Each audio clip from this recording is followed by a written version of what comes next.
Alright. So football, it's America's one of the most beloved sports. Everybody watches it, and a lot of younger kids grow up dreaming of playing football. And so I'm gonna start off with a quote from Patrick Kirby, author of The Choice.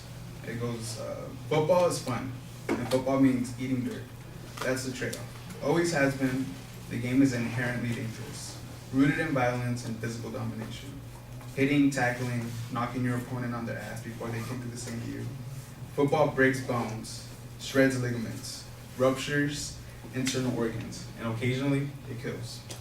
Now, after hearing that, I don't know about you, but I wouldn't want my little kid, my little boy, anywhere between like 5 to 10 years old, playing football at that young of age. There's just too many complications that come along with that, and I wouldn't want to be putting him in danger with that also. So I want to explain to you the damaging effects that head-to-head contact have on a developing brain. When the right time to start such a contact sport like tackle football, and how to handle any possible trauma. So the bad thing about having a young kid play contact sport like tackle football is that they're still developing. Their bodies are still developing, and most importantly, their brains are still developing. And with tackle football, as you can see, it's a contact sport. There's going to be some complications with that.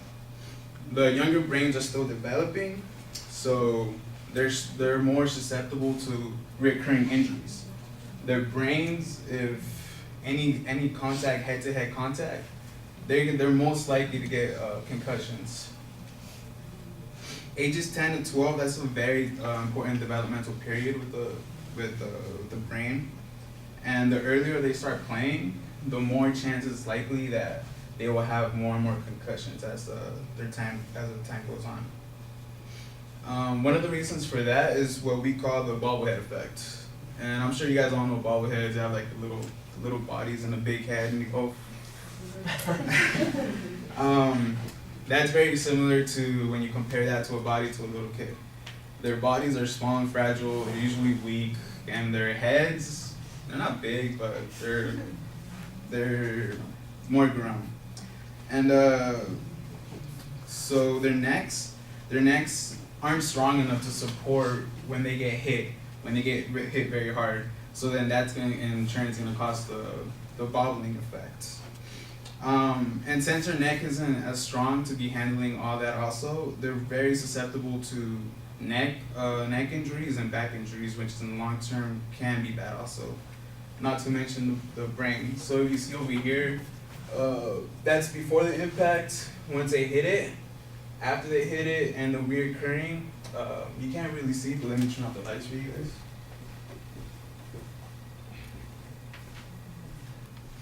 This is over here, the red shade.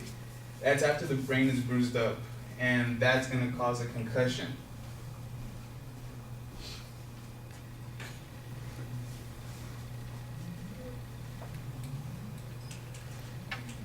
And the same also over here. There's contact, and the brain inside wobbles around, hits the skull, and it's gonna lead to bruising and a concussion.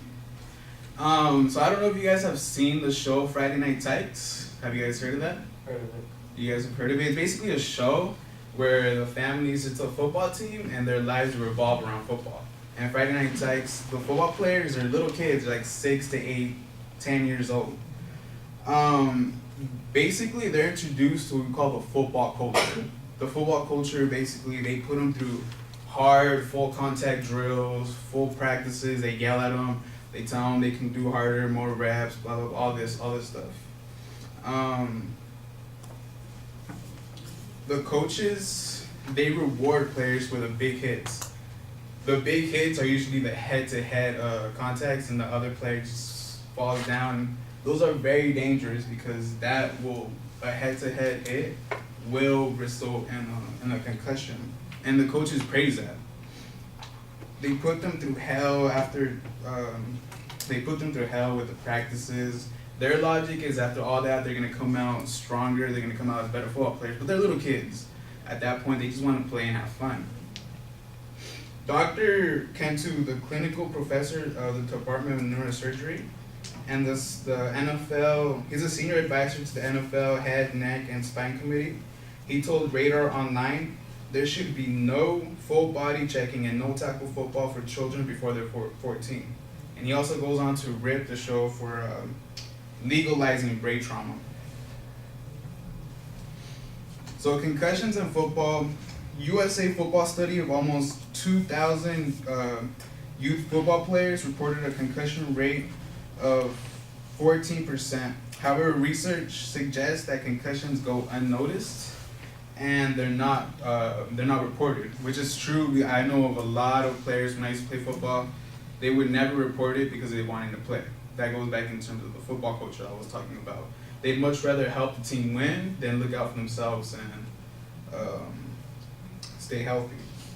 Football has the highest concussion rate of any sport, and the scary part about it is that it doubles in prep football. So that's before high school, anywhere from like 6 to 14 in Pop Warner.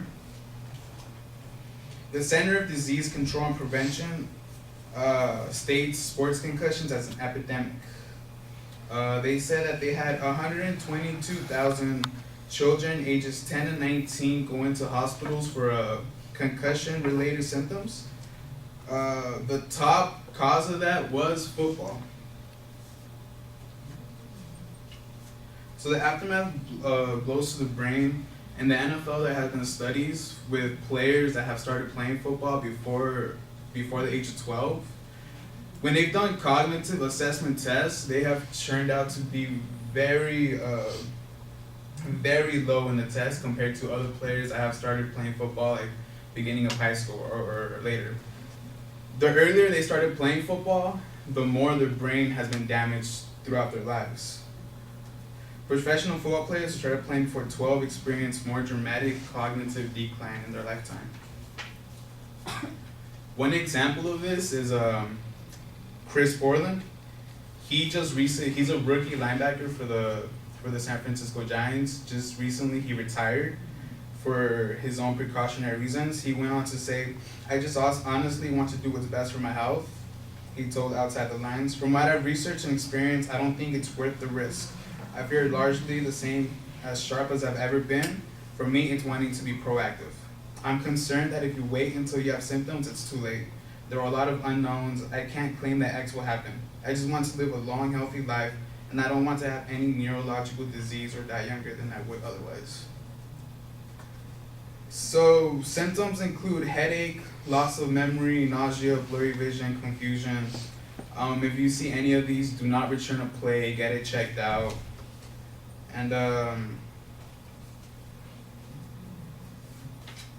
basically, yeah, just get it checked out and do not return a little kid back to play. So if you ask me, and when I have a little kid down the road, if I'm gonna let him play football from someone who's played football all through their lifetime since the time I was little, I would definitely not let my child play at a young age. I would wait for him to when I think it's right, and I hope you all feel the same as well.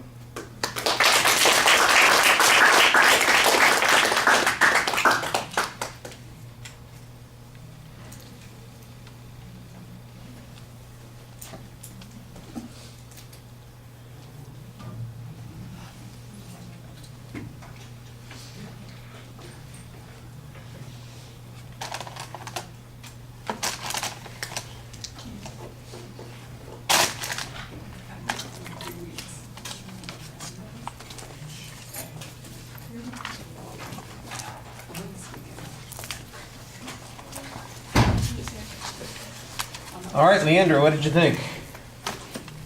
I thought his thesis was very clear. I understood what he was going to be talking about as far as his presentation.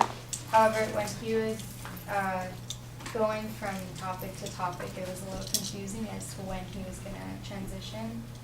So he could have done a little bit better job at, maybe his transitioning, so including transitioning sentences.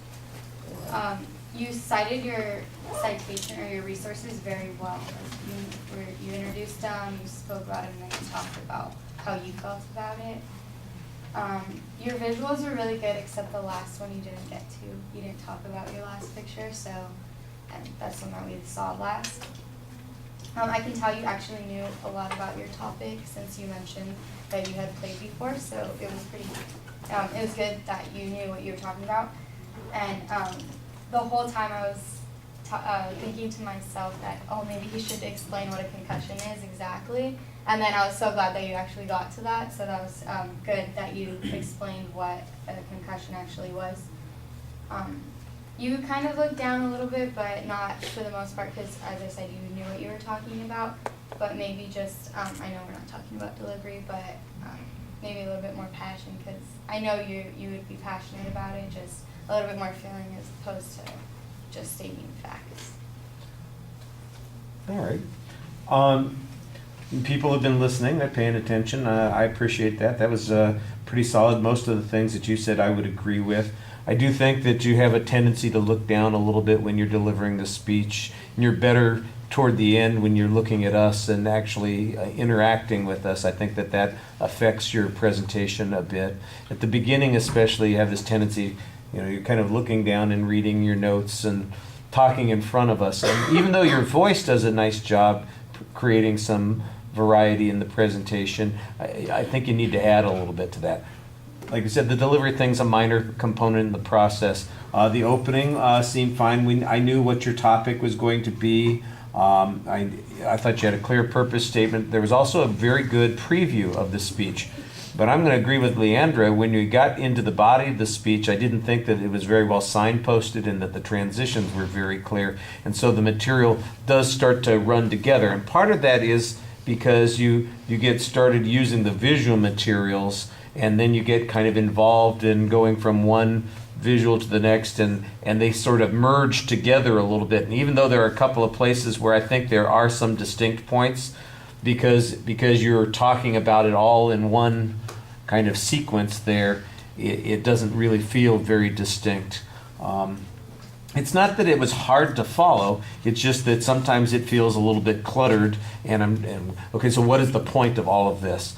I thought that in the first section of the material that the citations were not very clear, but once you got past that section, then they were excellent. It just felt like there was something at the beginning where you're sharing a lot of opinion, making comments about the dangers of football. I'm going, well, where's this information come from? You had something about it's the most dangerous game, the most injuries. I'm not getting any sort of citation on that. Now, later on in the speech, some of that did come back up, and you cited it then. So that's what I'm talking about, being a little inconsistent in the first part, but like the last 2/3 of the speech, you were doing exactly what you're supposed to be doing, so I appreciated that.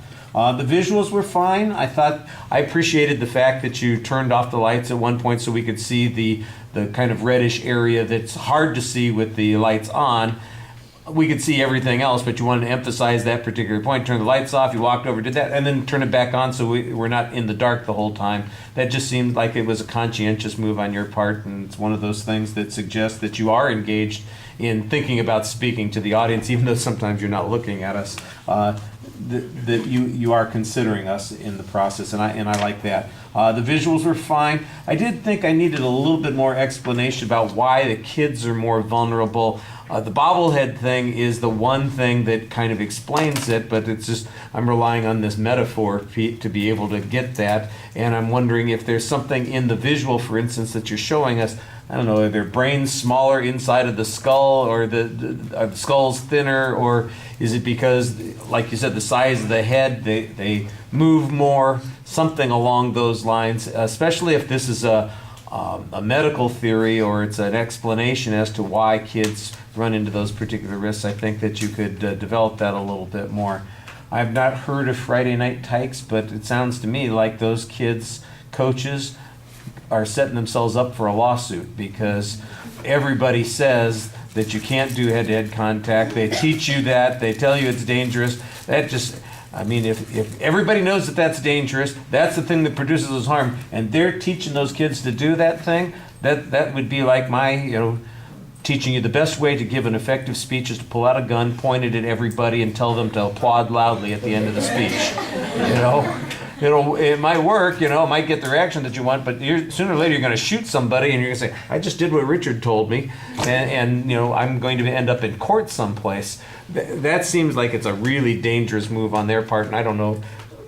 There was some commentator who talked about it that you mentioned afterwards, that they were teaching something, I forget what the commentator said, it was in your speech.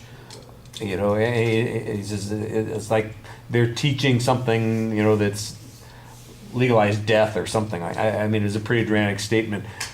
That's exactly what I'm wondering, how they get away with it. What parents are letting their kids do this kind of thing. And I like the idea that said, look, I played football, but if I was a parent and I had a little kid, I'd be really hesitant to do that, because I think that gives you a little bit of credibility here. You're not somebody who doesn't like the game, who doesn't think that anybody should be playing it. You're just recognizing there are limits to what kids ought to be able to do because they're growing. And I thought that you did a nice job explaining that. Your exit line I thought was good because it got to that point. When you listen back to the speech, the stuff that leads up to the exit line is a little bit awkward. There's I'm not sure, a sentence or two went awry, something. You got to pay attention to why that happened. I couldn't explain it myself. See if you can pick out what I'm talking about when you're listening back to your speech. Okay? All right, thank you.